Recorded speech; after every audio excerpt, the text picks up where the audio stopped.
Friends, welcome back.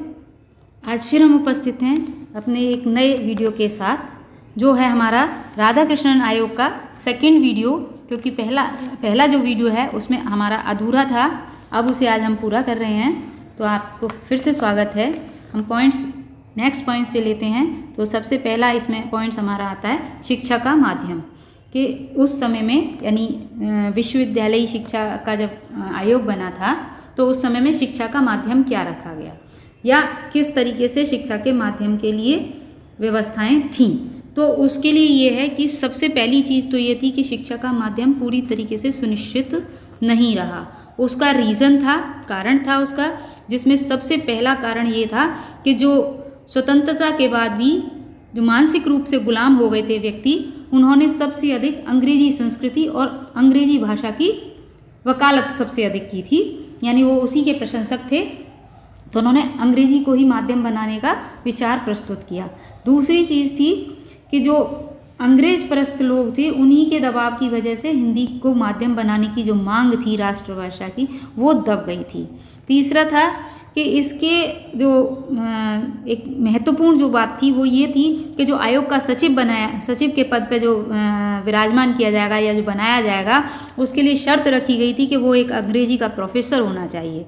इसके अतिरिक्त उसमें जो और सदस्य भी रखे जाएं, उनमें से कम 3 सदस्य जो हैं वो अंग्रेज व्यक्ति हों।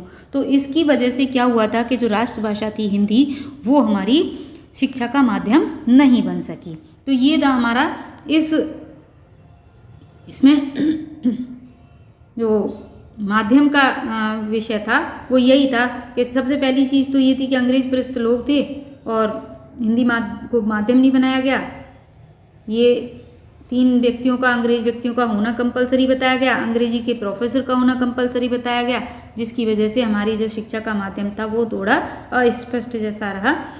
अगला जो हमारा हेडिंग है वो है पाठ्यक्रम, यानी उस समय में पाठ्यक्रम किस तरीके का था। तो इस पाठ्यक्रम में ये था कि उन्होंने कुछ ऐसे विषय बताए थे आयोग ने, जिसमें उन्होंने सुझाव दिया था। आयोग ने जो सुझाव दिए थे पाठ्यक्रम के विषय में वो ये था, सबसे पहला जो सुझाव था उनका वो ये था, सामान्य शिक्षा और विशिष्ट शिक्षा में समन्वय किया जाए, यानी आपस में इन्हें समन्वय करके पता लगाया जाए कैसी शिक्षा सबसे मुख्य है। दूसरा है स्नातकोत्तर के पाठ्यक्रम में किसी एक विषय का गहन अध्ययन कराया जाए, यानी इस जो पीजी लेवल है, पीजी लेवल पर अलग अलग विषय या कई सारे विषय सब्जेक्ट ना पढ़ा करके किसी एक पर्टिकुलर विषय का ही अध्ययन कराया जाए, जिसमें जो शोध विधियां हैं, शोध विधियों का ज्ञान और प्रशिक्षण अनिवार्य हो। तीसरा था शोध विद्यार्थियों के निर्वाचन जो है वो अखिल भारतीय स्तर पर होना चाहिए। शोध विद्यार्थियों का जो निर्वाचन था वो अखिल भारतीय स्तर पर उन्होंने कराने का विचार रखा था। अगला पॉइंट था पीएचडी में शोध का के जो कार्य हैं, शोध कार्य की जो अवधि है, जो टाइमिंग है, वो कम से कम 2 वर्ष होनी चाहिए। तीसरा, बीए की परीक्षा में 4 विषयों का निर्धारण हो और जिनमें से एक प्रांतीय यानी क्षेत्रीय भाषा हो। ऐसा ना हो कि सारे 4 विषय भाषा से अतिरिक्त हों, बल्कि उसमें एक क्षेत्रीय भाषा कंपलसरी की गई थी। तो ये था इनका पाठ्यक्रम। अगला पॉइंट था धार्मिक शिक्षा। इस आयोग ने धार्मिक शिक्षा पर भी बल दिया था। इसका जो वो था मेन था वो ये था कि जो राधा कृष्णन जी थे, उन्होंने अपनी रिपोर्ट में एक अलग से जो है अध्याय धार्मिक शिक्षा पर लिखा था, जिसका जो समर्थन था वो और लोगों ने भी किया था, है ना। उन्होंने धार्मिक शिक्षा पर बल दिया और इसे आवश्यक भी बताया। इसमें उन्होंने सभी शिक्षण संस्थाओं में सबसे पहले चीज़ ये बताई कि शिक्षण कार्य को प्रारंभ करने से पहले और क्या करना है कि हमें कुछ समय के लिए मौन चिंतन करना है और उसके बाद हमें शिक्षण का कार्य या शिक्षा का कार्य प्रारंभ करना है। दूसरी चीज़ उन्होंने बताई थी कि जो स्नातक स्तर पर जो प्रथम ईयर है या फर्स्ट ईयर है, उसमें एक महान धार्मिक नेता का जीवन चरित्र पढ़ाया जाए। अब धार्मिक नेता जैसे कि रामकृष्ण परमहंस या विवेकानंद, इनमें से किसी का, इस टाइप के जो भी थे हमारे धार्मिक नेता, उनमें से किसी एक का जीवन चरित्र पढ़ाया जाए। दूसरे वर्ष में यानी सेकेंड ईयर में उन्होंने जो सुझाव दिया था वो दिया था कि संसार के जो विख्यात धार्मिक ग्रंथ हैं, जितने भी धार्मिक ग्रंथ हैं, उनमें से जो सार्वजनिक महत्व के लिए चुने हुए अंश हैं, धार्मिक ग्रंथों में से जो अंश चुने गए हैं जिससे सभी का कल्याण हो, उनका अध्ययन सेकंड ईयर में कराया जाए। तीसरे वर्ष में क्या है, धर्म दर्शन की मुख्य समस्याओं का अध्यापन भी कराया जाए। ये उनके सुझाव के अंतर्गत थे, जो धार्मिक शिक्षा के अंतर्गत थे। अगला था पॉइंट स्त्री शिक्षा। इसमें उन्होंने जो पॉइंट्स बताए थे स्त्रियों के लिए बताए थे कि स्त्रियों की जो शिक्षा हो उसमें सबसे पहला तो ये है कि उनको ऐसी शिक्षा दी जाए जिससे कि वो सुहृदय और सुगृहिणी बन सकें, यानी कुल मिला के अच्छी तरीके से घर में वो समाहित हो करके और घर परिवार को अच्छे से संभाल सकें। ये सबसे पहली उसमें था सुझाव में। दूसरा था कि इस प्रकार की उन्हें शिक्षा यानी शिक्षा में इस तरीके से सुविधा मिलनी चाहिए जिससे कि उनकी शिक्षा में कोई भी बाधा न उत्पन्न हो। थर्ड था पाठ्यक्रम में अधिक से अधिक गृह, कहते हैं ना कि घर से संबंधित सब्जेक्ट पढ़ाए जाने चाहिए जो उनके गृह कार्य में काम में आए। जैसे गृह अर्थशास्त्र पढ़ाया जाए, गृह प्रबंधन पढ़ाया जाए, ललित कलाओं का ज्ञान दिया जाए, ये उन्होंने उसमें लगाया था। इसके अलावा जो महिलाओं का वेतन है असमान, वो आज भी है और पहले भी था, तो उन्होंने समान वेतन पर भी बल दिया था। समान वेतन के बारे में उन्होंने कहा था कि महिलाओं को भी समान रूप से वेतन दिया जाए समान काम के लिए। ठीक है। उसके बाद पांचवा लास्ट पॉइंट था विश्वविद्यालय स्तर पर जो है सह शिक्षा को, यानी साथ साथ शिक्षा को प्रोत्साहन दिया जाना चाहिए। ये नहीं कि महिलाओं की शिक्षा अलग और पुरुषों की अलग, बल्कि एक जैसी और एक ही जगह शिक्षा देने का पर बल दिया था। अगला जो पॉइंट है उनका ग्रामीण विश्वविद्यालय। ग्रामीण विश्वविद्यालय यानी गांव ग्रामीण क्षेत्र के, इसमें सबसे पहली चीज़ तो थी कि बड़ी संख्या में ग्रामीण महाविद्यालय स्थापित किए जाएं। क्योंकि पहले गांवों में महाविद्यालय नहीं थे। आज के समय में फिर भी आज भी बहुत कम है ग्रामीण क्षेत्र में, बट उस समय से ही ये जो है इसमें सुझाव दिया गया था। अगला इसमें पॉइंट है, सेकंड पॉइंट तो इसमें है कि ग्रामीण विश्व महाविद्यालय और जो हैं विश्वविद्यालय में जो छात्रों की संख्या हो वो कितनी 300 और 2500, 300 और 2500 के अनुसार हो। जो महाविद्यालय हैं उसमें 300 और विश्वविद्यालय जो उनमें 2500 छात्रों की संख्या।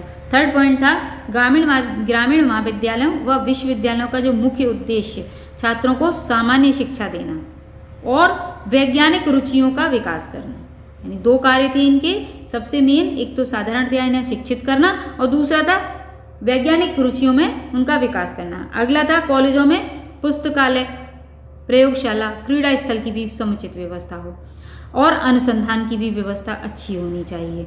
इसके बाद था अखिल भारतीय स्तर पर ग्रामीण शिक्षा परिषद का भी गठन किया जाए। इसके अतिरिक्त भी उन्होंने कुछ रखा था कि जैसे वित्तीय व्यवस्था प्रॉपर होनी चाहिए, विश्वविद्यालय शिक्षा का गठन किया जाना चाहिए, केंद्रीय विश्वविद्यालय शिक्षा के संबंध में अनेक भी सुझाव दिए थे।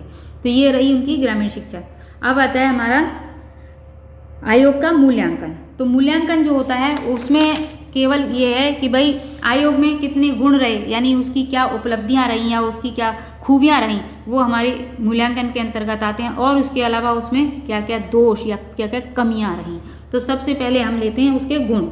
गुण के अंतर्गत हमारे जो थे, तो सबसे पहला गुण था विश्वविद्यालय और उनसे संबद्ध महाविद्यालय, इन पर जो है इनमें डिसिप्लिन सबसे अधिक उन्होंने ज़रूरी बताया कि अंकुश लगाया जाना चाहिए या डिसिप्लिन उनको निर्धारित किया जाना चाहिए, जिसमें क्या हो, सबसे पहला क्या है कि 180 दिन का कार्य दिवस हो। सबसे पहले तो कार्य दिवस 180 दिन, अर्थात 180 दिन कम से कम कक्षाएं चलनी चाहिए।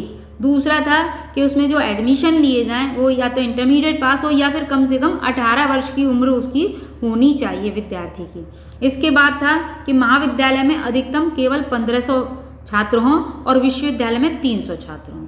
ये थे अंकुश या ये था डिसिप्लिन, इस या नियम कह सकते हैं महाविद्यालयों और विश्वविद्यालयों के लिए, जो इसके अंतर्गत गुण के अंतर्गत आए थे। ये बहुत अच्छी चीज़ बताई थी कि ना भीड़ बढ़ेगी और ना अव्यवस्था होगी।